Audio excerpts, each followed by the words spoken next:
Ethical culture was designed to be a remedy for society's ills. And from its earliest days, the ethical society sought to confront and combat what were seen as obstacles to the realization of the worth of all people. And though the aims of ethical culture have always been broad and societal, it's ethical culture society, its mechanism has been intensely personal and individualized. In other words, the way that we get to those goals is through our one-on-one interactions with people. It's that effort that we make to elicit the best of others that is supposed to bring ethical culture to life. It's our interactions, it's our relationships, it's our connections with people that are the most important aspect of human life in the ethical culture perspective. Now, you have already, I believe, experienced the power of relationship in your lives. Chances are you would not be here today if there wasn't somebody who had a real impact on your life that got you thinking that ethical culture would be something that you think about or that you go to an ethical society. It's the people in your life that help you make some of the decisions that it took for you to get here even today. And think about those times, right? There are times when you have probably come to a point of decision where you're going to make a change somehow from where you're headed, right? And it might have been something that really made a huge difference in how your life has turned out so far. At those points of decision, there were probably people in your lives that helped make that happen. Whether it was a teacher that noticed something about you that just nobody else had really thought to mention. Maybe it was a parent or other relative that was just kind of connecting with you and giving you some extra support. Maybe it was a complete stranger who somehow managed to interact with you in a way that stood out and made a difference.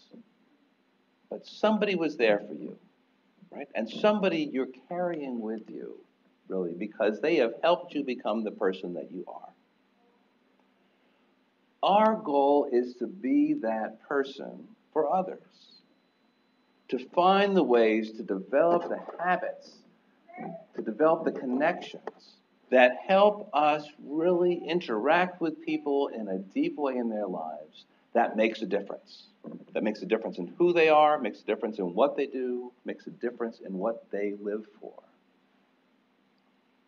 But to get there is kind of complicated, isn't it? So I'd like you to take a little time to think for yourselves about some of the things that you have as the important parts of your life, things that you are hoping to accomplish in the time that you have on this planet. What are the things that you really want to do? Top 3. What's most important to you? And these may be things that you kind of have been working on already, and it's just kind of a continuation of really those great things that's important to you. Maybe these are things that you set out to do but never quite got around to it. Maybe there are things in the way. Maybe these are things that you tried but you've been frustrated, hasn't gone the way that you really were hoping. What are those things, though, that are so important to you that you carry them with you and that you hope somehow you'll find the time, the energy, the resources to do something about? Find those top things for you, top 3.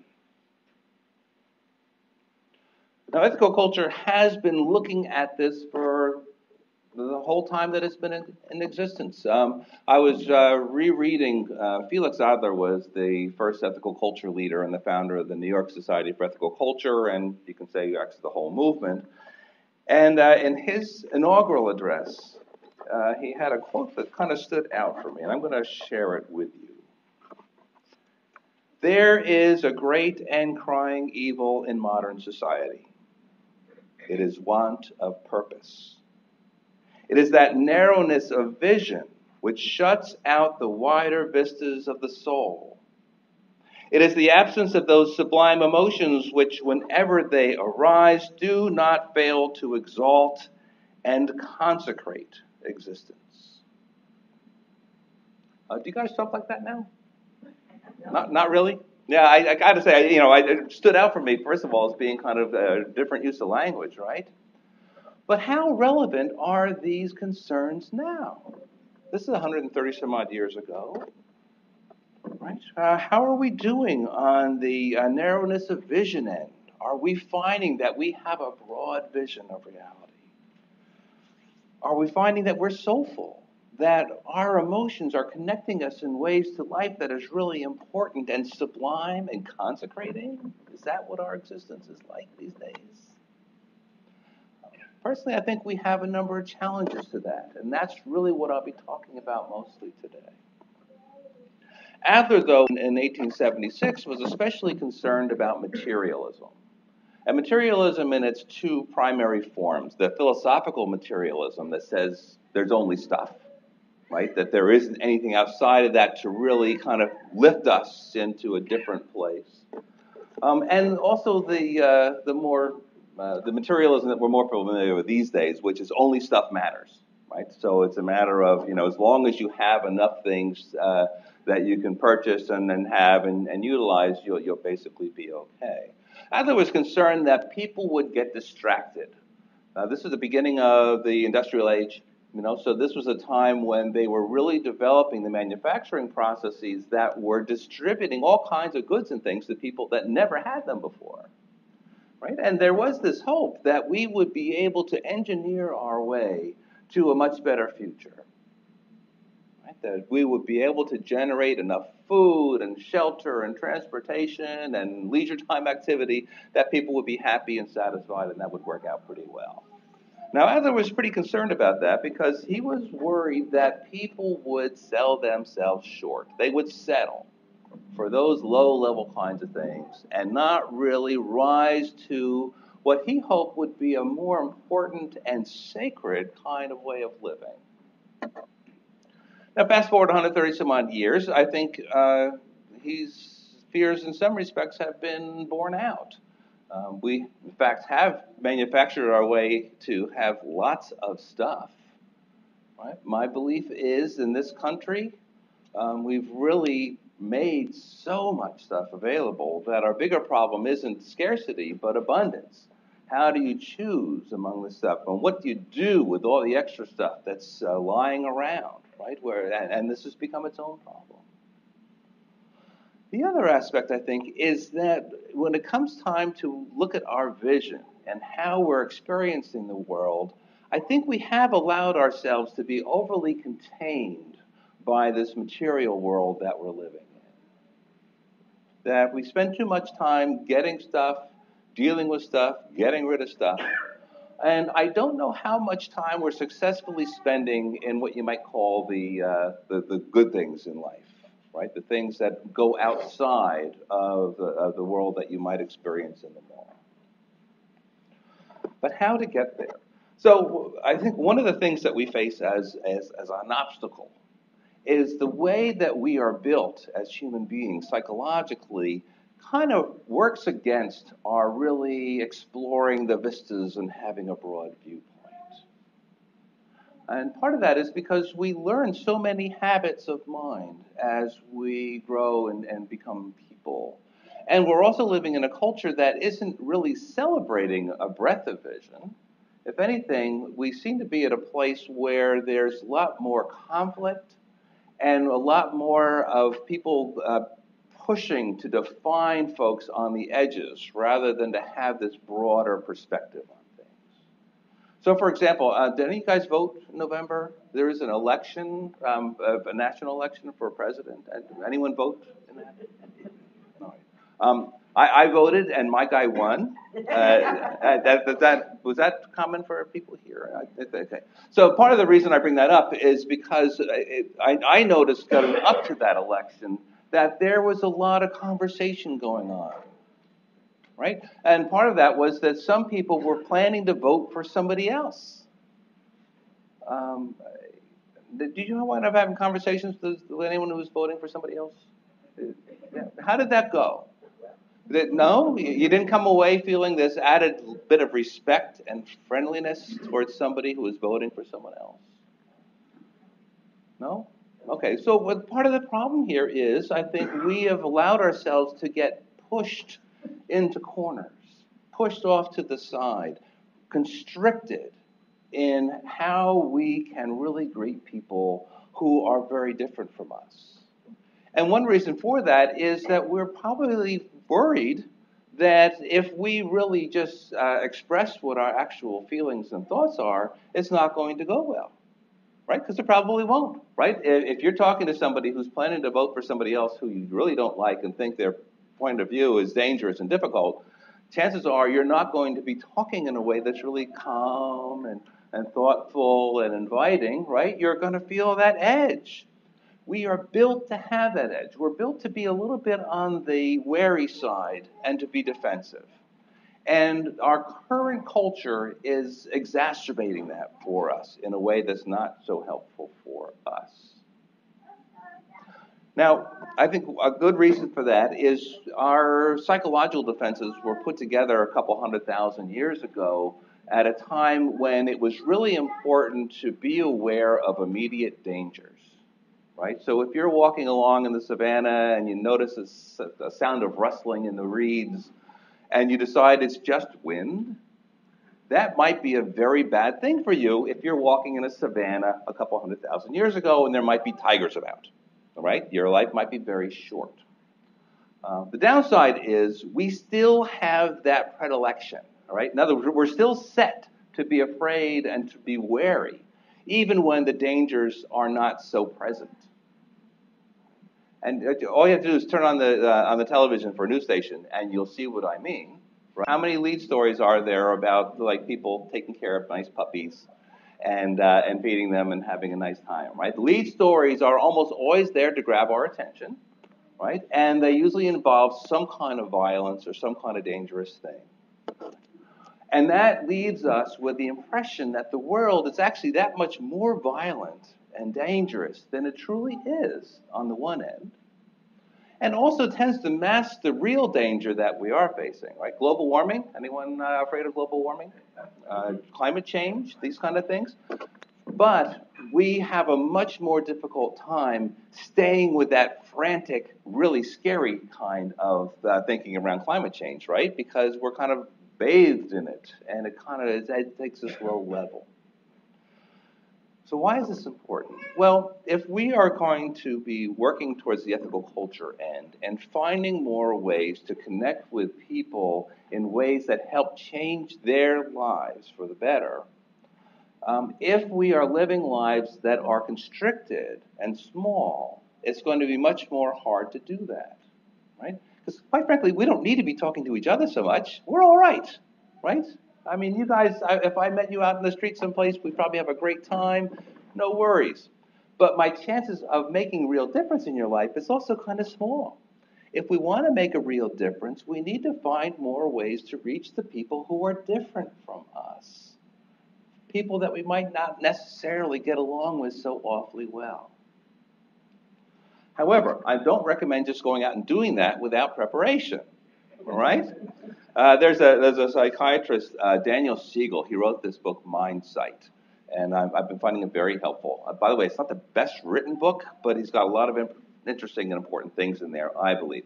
What he is saying is that our minds are constructed in such a way that we've developed a lot of automatic processes, and that if we can successfully spend a little time with ourselves just thinking about how our mind is working, we can actually make some adjustments to the ways our minds are working that we might find really helpful in our lives.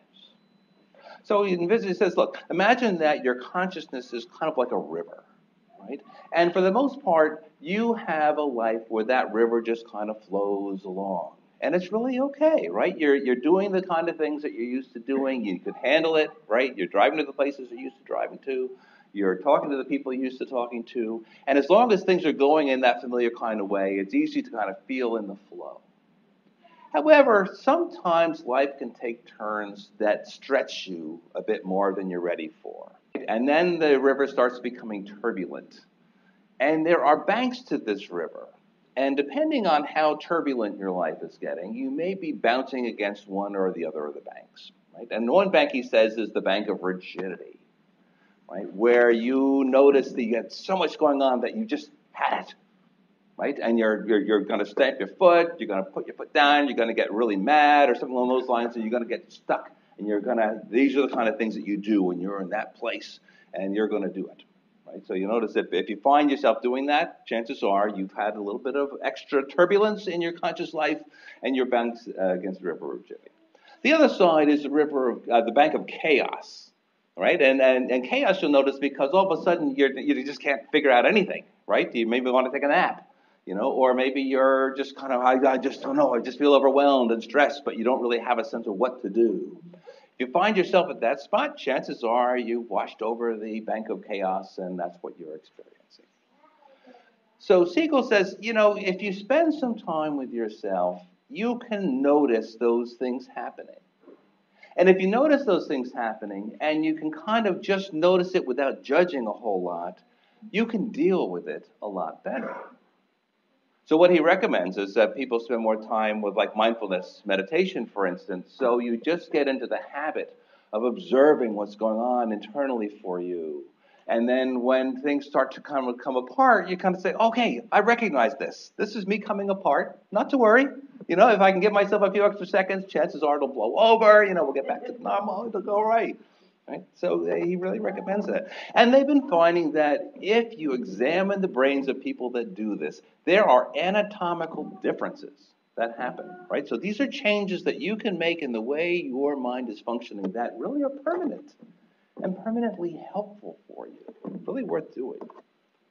I, unfortunately, am not somebody who really benefits a whole lot from mindfulness meditation. I just have too much monkey mind or whatever they call that interferes. So I've been pursuing a different direction, all right? So remember, this is what we're doing now is we're talking about how am I going to prepare myself to talk to somebody who's really different without getting into a fight, right? So one of the best places I would turn for that is Marshall Rosenberg and nonviolent communication. Anyone study nonviolent communication? Thank you. Yes. Okay, got a few in the audience. That's great. All right. Nonviolent communication is a way of interacting that helps you keep yourself out of judgment and making criticisms and diagnoses and judgments of what another person is doing, so that you can help them not feel defensive about what they're saying to you. And so you can manage your internal consciousness, right? It keeps your turbulence down. And if your turbulence is down, the other person's turbulence is likely to stay lower too. All right. So the good thing about nonviolent communication, it's a way of interacting that tries to take the extra crankiness out of things and just tries to focus really intently on the feelings and needs that are there for the two people that are communicating. The idea being, if you can just listen, chances are you can find out some things about what is actually driving a person to do the things that they're doing that will be more helpful to hear than hearing your own response, which is, this person's a stupid jerk and I'd like to punch him in the head. All right? So that's trying to get those things out of your mind and other things in your mind, which is, if I were in that position, I might have this kind of bad feeling as well. Right? That's the goal. Now, developing this is really, it's an art, right? It takes time and practice and developing all kinds of things. And so it's not always that easy. And that's one of the reasons why we have a communications component in Lay Leadership Summer School, which we do every 2 years at the Mountain in North Carolina. We have a trainer, Diane, whose last name just jumped out of my head, Kirshner, thank you very much, who is an excellent trainer. She happens to live in Brooklyn, by the way, if you want to bring somebody in to do that here. And we spend a fair amount of time on nonviolent communication and developing those skills. And so to get it to work, though, is really sometimes a little bit touchy. So I want to give an example. I have a brother, and the one thing that my brother and I have in common is that we emerged from the same womb. And this I'm pretty certain about. Though I was the younger brother, so you never know. Anyway, so the thing is, we've managed to get along pretty well because he lives about 700 miles away and doesn't travel much. But every so often we do wind up in the same room at the same time, and then we're inclined to have certain conversations that don't go well. These usually involve religion, politics, and economics. However, last summer, in our great wisdom, we decided that this would be a good time to have an all-family vacation for about a week at the beach. And, so this, my father's still alive, and, so that we have this beach place, and this would be working out just fine. So my wife and I, and our 2 sons, and one son's girlfriend, and our 2 dogs, and my father, and my brother and his wife, and their 2 daughters and their husbands, and their little tiny poodle dog, all gone together into this one place where, for the first time in over 20 years, we were staying overnight in the same place at the same time for several days. And as is our wont, we were kind of doing all kinds of fun things during the day, and then at 5 o'clock is cocktail hour, where we have nice little cocktail snacks and a couple of drinks, and we sit on the porch, and it's really a very nice, lovely time. Except that my brother was thinking this would be a great time to have a conversation about the upcoming elections. And so to say something to the effect of, all those Democrats. Now, one thing to know, if you really want to have a fight with someone, don't forget the alcohol. All right? Alcohol will help you immeasurably get into a fight that will be stupid, long-lasting, dangerous, and likely to end really badly. Right? So don't forget. Right? It removes your sense of judgment. It's much harder to realize that you're into an argument that you're not going to go anywhere with, and all that kind of things. All right? So don't forget. So we didn't forget. We were doing very well, thank you. And we were primed. And I noticed myself feeling rather unhappy, shall we say. So that's another thing just to keep in mind, right? Our moral sense is not generally something that's a product of our logical thinking. All right? Our moral sense is more often than not an automatic response to what we've seen around us. Right? Think about it. I'm going to say something, and I want you to just think about how it made a difference to your life. Paul Ryan. Okay, all right, you felt it, right? We respond immediately to things that we detect set off our moral sense. All right? We don't spend the time thinking, wait a minute, let me process this name and think about what that name means. Okay, and what did that person do? Okay, so what are the whole list? We don't go through this whole process, right? It's right there. We have trained ourselves to respond immediately to things that we don't like. And so one of the things that's a real challenge, and one of the reasons why we need something like nonviolent communication, is because if we don't slow ourselves down, we're bound to just react to whatever's going on. So my brother says all those Democrats, and I feel things immediately stirring. However,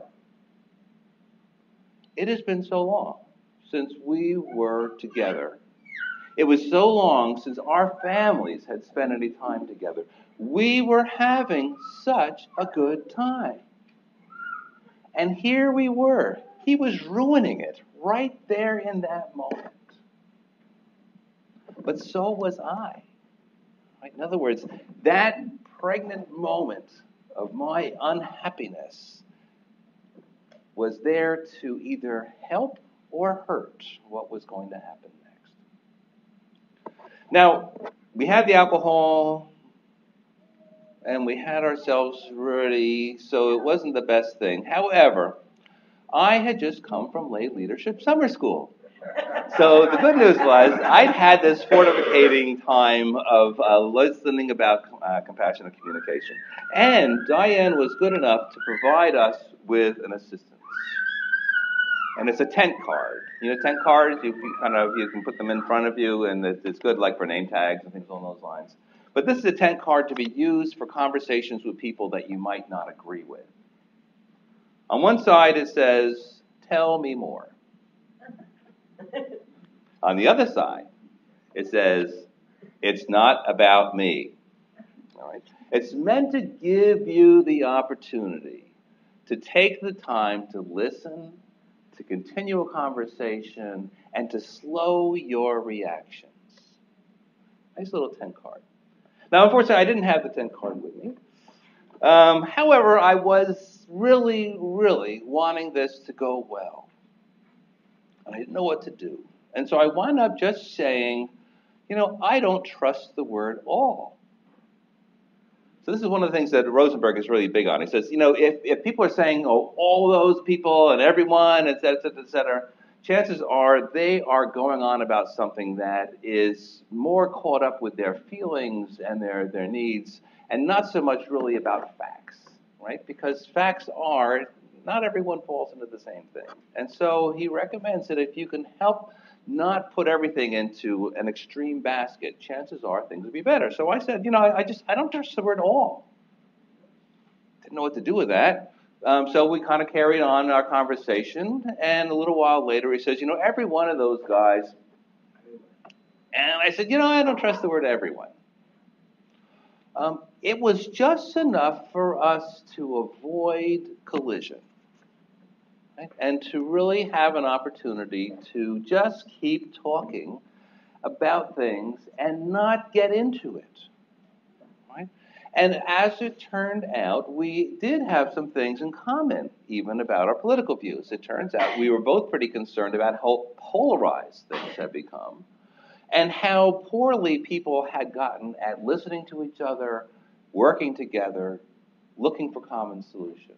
We could agree on that. We may not have agreed on the solutions themselves, but we could at least agree that the processes that were at play were not helpful. More importantly, we could agree that it was important to us to stay connected, to realize our family friends, and to continue to have a vacation that was going to be good for everybody.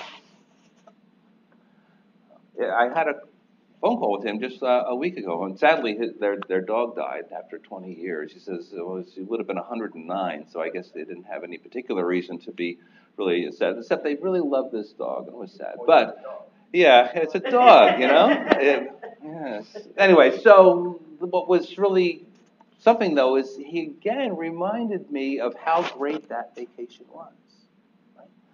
This was a moment that actually made a difference in both of our lives. And I would add, probably in the lives of our family members, too. Right? Imagine if it had gone in the other direction. Rising to the challenge and say, that's so stupid. Those Republicans, what jerks they are, et cetera, and getting into it. And then, somebody's getting in their car and driving off, and getting arrested, who knows what. It really could have gone badly. But it didn't. And my point is, it doesn't have to go badly. We have the power to connect with people who are wildly different from us, who have different attitudes and different beliefs and are going in a different way. We have the power to connect with them in ways that are helpful, in ways that will stay connecting with us. We don't have to push people away. We don't have to live on the edges. We can find more room in the middle.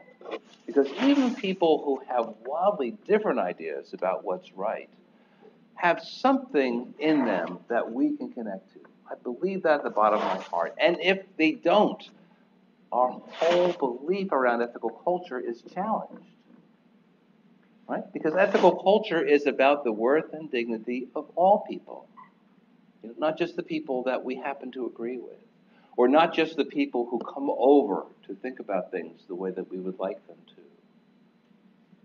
We need to start with the belief that at heart, people have within them something of great worth that needs expression and that would benefit from our connection with them.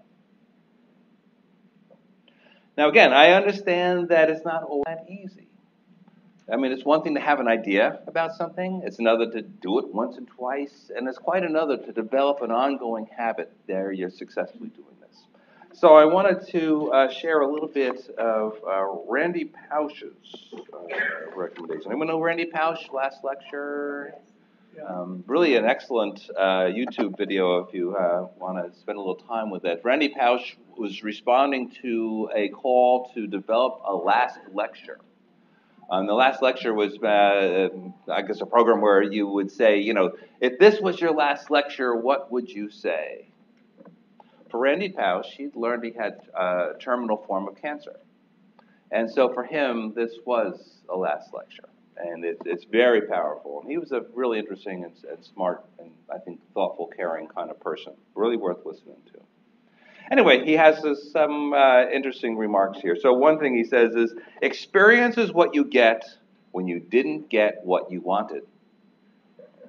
And experience is the most valuable thing you have to offer. Experience is what you get when you didn't get what you wanted. He is aware that it really takes acts of determination in order to make these kind of changes real in your lives and real in the lives of other people too. His other piece is about brick walls. Those times when you're kind of trying to head in a direction and then you're completely stymied. He says, well, brick walls are there for a reason. They are not there to keep us out. Brick walls are there to give us a chance to show how badly we want something. Because the brick walls are there to stop the people who don't want it badly enough. They're there to stop the other people. When you, in your heart of hearts, are settled that you are going to make these changes, that you are going to connect with other people in ways that are helpful to them, you will not be dissuaded. You're bound to have setbacks, but you will not be turned aside. Right? You'll know that at heart, it's possible. People have hearts that can be reached. And we are people that can reach people heart to heart. I'd like to end with a quote. This is an aspirational quote, and it's from Rumi. So I was happy to see Rumi as your poem.